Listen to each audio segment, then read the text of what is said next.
नमस्कार दोस्तों, आपका फिर से स्वागत है हमारी इस नई वीडियो में। तो दोस्तों बातचीत कर लेते हैं थोड़ी सी, जैसा कि हम हमेशा करते हैं। आज मैं थोड़ी कुछ ज्ञान की बात नहीं करूँगा क्योंकि श्लोक थोड़े से लंबे हैं और श्लोकों का जो भावार्थ है और जो उनका तात्पर्य है थोड़ा लंबा हो जाएगा, तो वीडियो भी ज़्यादा लंबी हो जाएगी। जैसा कि मैंने शुरू में कहा था, हमें 10 मिनट 15 मिनट 20 मिनट निकालने हैं रोज़ाना। कोई प्रेशर नहीं लेना, कोई बर्डन नहीं लेना। कुछ लोग होते हैं कि कहते हैं कि समय नहीं मिलेगा अगर वीडियो ज़्यादा लंबी होगी, तो वही जो हमारा कॉन्सेप्ट है शुरू से चलते आ रहे हैं कि 10 मिनट 15 मिनट मैक्सिमम 20 मिनट, तो ये मेरे ख्याल से थोड़ी ज़्यादा लंबी होगी वीडियो। तो इसलिए आज हम डायरेक्ट श्लोक स्टार्ट करेंगे और श्लोक आज थोड़ा गहराई से सुनिएगा। मुझे भी समझने में दिक्कत हुई, पर उसका तात्पर्य बताने की मैं कोशिश करूँगा और आप उसमें थोड़ा सा दिमाग लगाइएगा। और जो आज की लाइफ के जो एग्जाम्पल्स हैं वो आपके सामने रखूँगा मैं, उस तरह के एग्जाम्पल कि आप उन श्लोकों से रिलेट कर पाएँ और समझ पाएँ।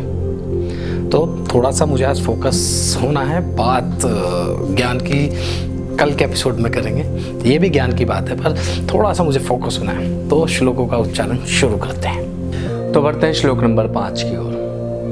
यत् सांख्ये प्राप्यते स्थानं तज्ञोऽज्ञरपि गम्यते एकं सांख्यं च योगं च यः पश्यति स पश्यति। इसका भावार्थ ये है, श्री कृष्ण कहते हैं, ये थोड़ा सा पहले वाले जो श्लोक है उससे एक कंटिन्यूएशन में ही है, जो बात एक ही साथ चल रही है। तो इस श्लोक के भावार्थ में कृष्ण जी क्या कहते हैं कि ज्ञान योगियों द्वारा जो परम धाम प्राप्त किया जाता है, कर्म योगियों द्वारा भी वही परम धाम प्राप्त किया जाता है। इसलिए जो मनुष्य ज्ञान योग और कर्म योग को एक ही रूप में देखता है, वही मनुष्य यथार्थ देखता है।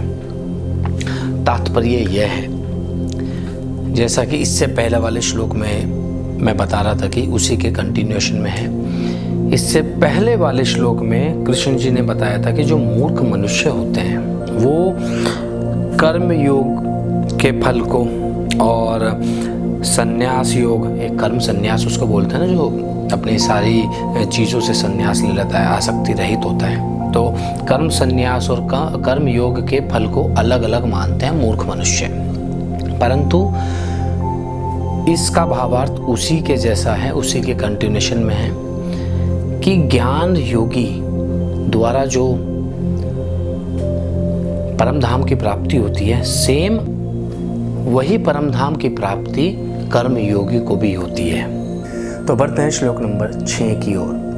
संन्यासस्तु महाबाहो दुख माप्तुम योगते योग्य युक्तो मुनि ब्रह्मम नचिरेणाधिगच्छति। इसका भावार्थ ये है, कृष्ण जी कहते हैं कि परंतु हे अर्जुन, कर्म योग के बिना, कर्म योग जो आप कर्म कर रहे हो के बिना कर्म संन्यास, अर्थात कर्म संन्यास क्या है, जिसने मन इंद्रियों और शरीर द्वारा होने वाले सभी कर्मों पर पे कंट्रोल कर लिया और इन सभी इससे रिलेटेड जो भी आसक्ति है उसको त्याग दिया हो, तो वो कठिन हो जाता है। ये कर्म संन्यास थोड़ा सा कठिन हो जाता है कि जो मनुष्य कर्म योग नहीं करता। कर्म योग क्या होता है कि आपने सारी चीज़ें तो छोड़ दी हैं, आसक्ति रहित हो गए हो, परंतु उसके बावजूद भी आप कर्म नहीं कर रहे हो, तो थोड़ा सा आप केवल एक ही पथ पर चल रहे हो। जैसे इससे पहले वाले श्लोक में बताया कि दोनों को एक ही पथ मानते हुए चलना है, ये नहीं कि पृथक पृथक हमें अलग अलग मानना है मूर्खों की भांति। तो थोड़ा सा कठिन हो जाता है जो केवल कर्म संन्यास की ओर रहते हैं। कर्म योग के बिना थोड़ा सा पॉसिबल नहीं है ये चीज़। तो इसलिए अर्जुन अपने मन को, अपनी बुद्धि को लगाकर इन दोनों योगों को इकट्ठा रखकर परब्रह्म की प्राप्ति कर। तो दोस्तों बढ़ते हैं श्लोक नंबर 7 की ओर। योग युक्तो विशुद्धात्मा विजितात्मा जितेंद्रिय सर्वभूतात्म भूतात्मा कुर्वन्नपि न लप्यते। कृष्ण जी कहते हैं कि जिसका मन अपने वश में है, जो जितेंद्रिय है, विशुद्ध अंतःकरण वाला है। जितेंद्रिय क्या? जिसने अपनी सारी इंद्रियां जीत ली हों, और जो विशुद्ध अंतःकरण, जिसका मन बड़ा साफ हो, शुद्ध हो। तो ऐसे जो मनुष्य होते हैं वो संपूर्ण प्राणियों में जितने भी जीव हैं, जंतु हैं, उनके अंदर परमात्मा ही देखता है, जो औरों के अंदर भी उसी परमात्मा का स्वरूप देखता है। तो ऐसा जो मनुष्य होता है ना, जो कर्म योगी, कर्म करता हुआ होता है, ऐसा योगी वो कभी भी अपने कर्मों में लिप्त नहीं होता, वो कर्मों से बंधता नहीं है। वो क्योंकि अब युद्ध भी कर रहा है, लड़ाई भी कर रहा है, कोई भी किसी से रिलेटेड कोई भी कार्य कर रहा है, तो वो तो यही मान रहा है ना कि इस इंसान के अंदर भी वही परमात्मा है जो मेरे अंदर है। वो पर ब्रह्म के उस तत्व को प्राप्त कर चुका है। तो जब वो प्राप्त कर चुका होता है इस तरह का तत्व, उस ज्ञान को समझ चुका होता है, उस तत्व को समझ चुका होता है, तो कैसे वो अपने कर्मों के बंधन में बंधेगा, कैसे मोह माया में बंधेगा। तो वो इन सब से विलुप्त होकर, इन सबको विलुप्त करके इनमें लिप्त नहीं हो पाता। तो बढ़ते हैं श्लोक नंबर 8 की ओर। 8 और 9 थोड़ा सा बड़ा कठिन है बोलने में, क्योंकि बहुत पहली बार ऐसा श्लोक मेरे सामने है कि जो बहुत टफ लग रहा है मुझे। चलो करता हूँ आपके सामने 8 और 9 दोनों श्लोकों का उच्चारण एक साथ।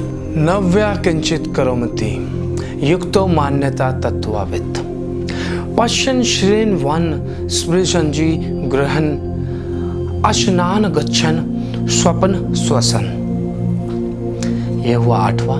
अब 9वां श्लोक करता हूँ आपके सामने उच्चारण। प्रलापन विसृजन गृहणन उमेशन निमेशन आपे इंद्रियाणि इंद्रियार्थेषु वार्तना इति धारयान। इसका भावार्थ है, कृष्ण जी कहते हैं कि इस तत्व को जो जान गया, कौन सा तत्व? जो परम ब्रह्म का तत्व है, वो कर्म योग के थ्रू भी मिल सकता है, कर्म संन्यास के थ्रू भी मिल सकता है। और जो इस चीज़ को समझ गया, इस तत्व को जान गया, ऐसे सांख्य योगी देखता हुआ, सुनता हुआ, श्वास लेता हुआ, सूंघता हुआ, भोजन करता हुआ, गमन करता हुआ, लेटा हुआ, बोलता हुआ, त्याग करता हुआ, ग्रहण करता हुआ, आँखों को खोलता हुआ, मूंदता हुआ, अपनी सभी इंद्रियों के द्वारा ये सारे कर्म करता है।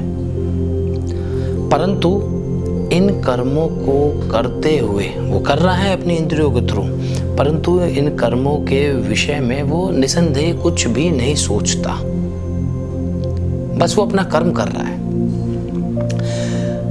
कर्म करते हुए भी इन इंद्रियों के थ्रू वो कुछ नहीं करता।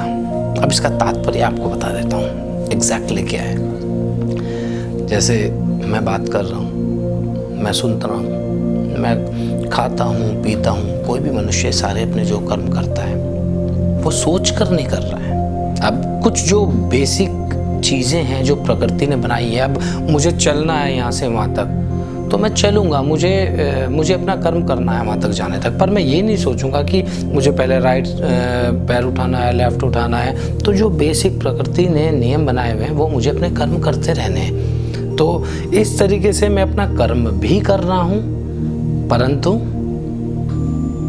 मैं कुछ कर्म भी नहीं कर रहा हूँ, क्योंकि उस विषय में मैं इतना सोच ही नहीं रहा हूँ। मेरा काम भी पूरा हो रहा है और मैं फल की इच्छा भी नहीं रख रहा हूँ, और मैं अपनी इंद्रियों के वश में भी नहीं हूँ, क्योंकि ये तो प्रकृति के बनाए हुए कुछ बहुत ही नियम, ऐसे नियम हैं जो हमें करने ही करने हैं। तो आप अपनी इंद्रियों के थ्रू भी कुछ ऐसे काम हैं आप करते हो, परंतु आप इंद्रियों के वश में जब भी नहीं होते और आप कर्म के बंधन में भी नहीं बंधते हो। तो सांस लेना, आंखें खोलना, बंद करना, सुनना, कर इंद्रियां ही नहीं है, परंतु मनुष्य इनके बारे में ज़्यादा सोच नहीं रहा है।